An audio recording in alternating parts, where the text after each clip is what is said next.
నియోజకవర్గంలో తాను చేస్తున్న అభివృద్ధి పనులను చూసి రాబోయే ఎన్నికల్లో ఫ్యాన్ గుర్తుపై ఓటు వేయాలని కోరుతూ కాకినాడ రూరల్ నియోజకవర్గం శాసనసభ్యులు మాజీ మంత్రి వైసీపీ అభ్యర్థి కురసాల కన్నబాబు ఎన్నికల ప్రచారం నిర్వహించారు.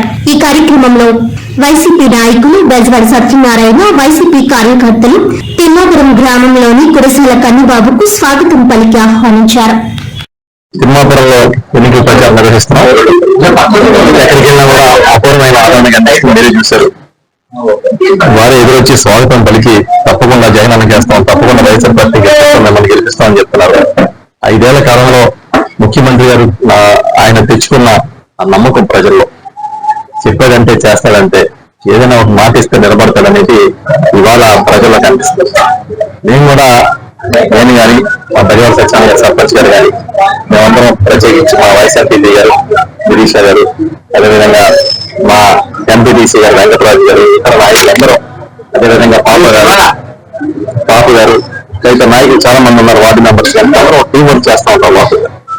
ఈ రోజున ఎవరికి ఏ సమస్య వచ్చినా కూడా మేము ఉన్నామని నిలబడే నాయకులు వాళ్ళకి ఉండడం, కష్టం వచ్చినా కరోనా వచ్చినా ఎప్పుడు ప్రజలను విడిచిపెట్టి వెళ్ళకపోవడం, ముఖ్యమంత్రి గారు పారదర్శకంగా ప్రతి పథకాన్ని ప్రతి ఇంటికి చేర్చడం, ఇవన్నీ వాళ్ళు మా ఫలాలు. అందుకే ఎక్కడికి వెళ్ళినా కూడా నిరాధారపడుతున్నారు. మేమున్నా మేము మిమ్మల్ని గెలిపిస్తామని చెప్తున్నారు. వాళ్ళందరికీ కూడా శిరస్సు నుంచి నమస్కరిస్తున్నాం. తప్పకుండా విజయం సాధిస్తాం. గతంలో కన్నా ఇంకా మంచి బడ్జెట్తో ఈసారి ఈ నియోజకవర్గంలో వైఎస్ఆర్ పార్టీ గెలుస్తాం.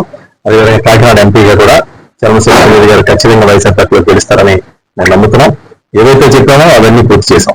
ఇంకా డెవలప్మెంట్ ఇష్యూస్ కానీ సంక్షేమ ఇంకేమైనా ఉంటే అవి కూడా వచ్చిన తర్వాత తప్పకుండా చేస్తాం. ఎందుకంటే కులం చూడడం, మతం చూడడం, ప్రాంతం చూడడం, మీరు ఏ పార్టీ ఓటేశారని చూడాలని 2019 ప్రారంభంలోనే ముఖ్యమంత్రి గారు చెప్పి పథకాలు అమలు చేశారు.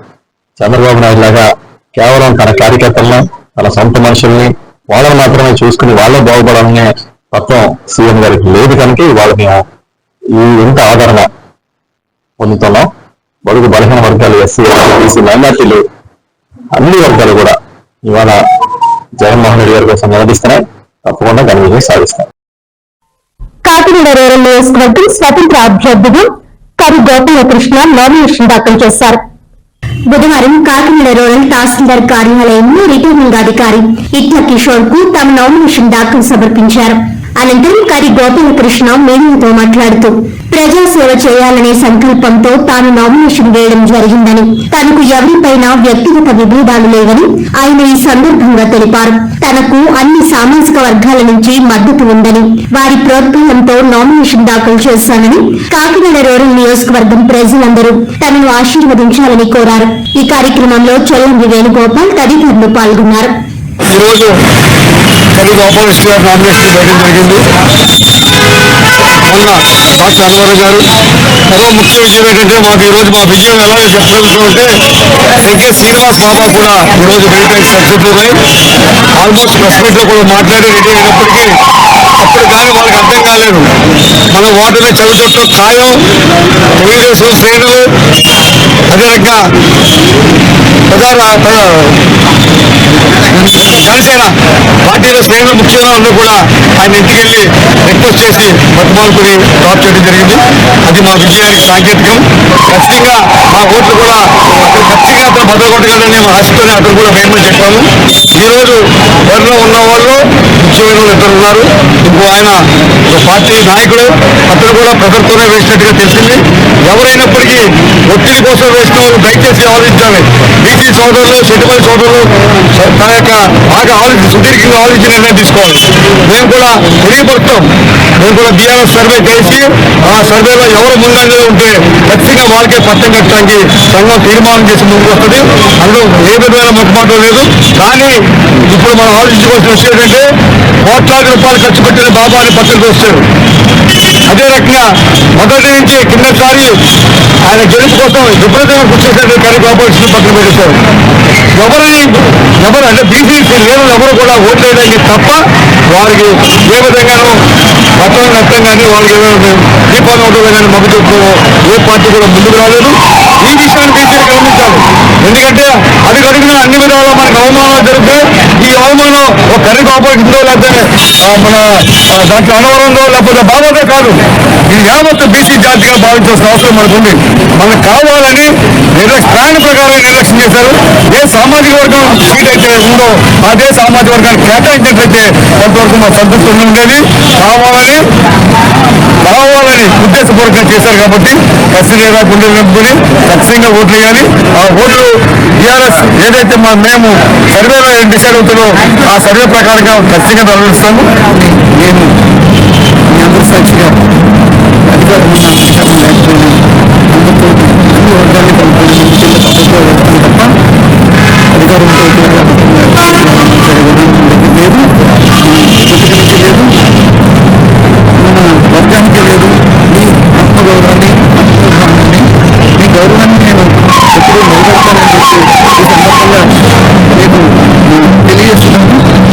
మీ అందరూ నన్ను సాధించి ముందుకు నడిపిస్తారని ఆశిస్తూ రేపటి నుంచి ఏ ప్రాంతంలో నడిపిస్తారని మీ అందరికీ జై భారత్ నేషనల్ పార్టీ నుంచి కాకినాడ పార్లమెంట్ అభ్యర్థిగా ఎం వెంకన్నగౌడ నామినేషన్ దాఖలు చేసి జిల్లా రిటర్నింగ్ అధికారికి నామినేషన్ పత్రాలు అందజేశారు. ఈ సందర్భంగా ఆయన మీడియాతో మాట్లాడుతూ మాజీ సిఐడి జేడీ లక్ష్మీనారాయణ స్థాపించిన జై భారత్ నేషనల్ పార్టీలో ఎంపీగా పోటీ చేయడం జరుగుతుందన్నారు. జిల్లాలో అభివృద్ధి సరిపడా వనరులు ఉన్నా ప్రస్తుతం ఉన్న రాజకీయ పార్టీలు అభివృద్ధి చేయలేదని ఎద్దేవా చేశారు.